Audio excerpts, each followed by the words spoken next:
A new forecast from Dalhousie University shows that last year, 7,000 restaurants went out of business across Canada and predicts that 4,000 more could close in 2026, with Ontario expected to take a significant hit. On the supply side, of course, you have to look at input costs, labor costs as well.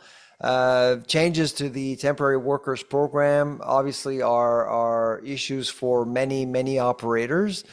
On the demand side, people are more careful with their money. Richard Pinto, owner of St. Matthew's Barbecue Chicken in Toronto, knows firsthand the challenges that rising costs bring. It's not just the food, containers, aluminums, metals, anything that goes into the food industry. Year over year, we've seen like 20-30% increases. You know what I mean? That's not normal, right? But it's something that we have to deal with. And there's only so much you can pass on to the customer before it becomes unbearable.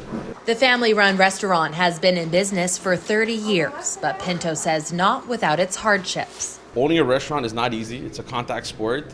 You need to be able to, ride the highs and the lows.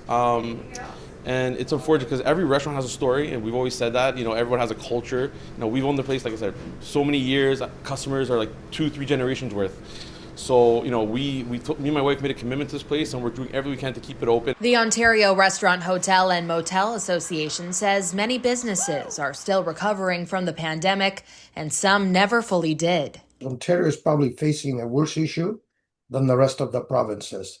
And the highest capacity of restaurants are located here in this province. And we've seen closures.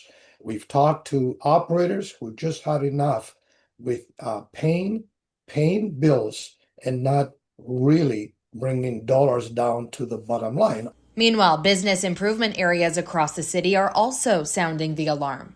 Toronto BIA CEO John Kiro says restaurants help drive tourism, nightlife, and community life, and losing them could leave lasting gaps on Toronto's main streets.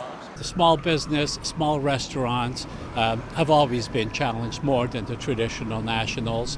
They haven't got the margins. Any increase in labor costs, any increase in product costs, etc., is all a factor that impacts their bottom line. And for many of them, it is survival mode right now. Both industry groups are calling on governments to step in, asking for targeted tax relief and policies aimed at keeping small businesses open.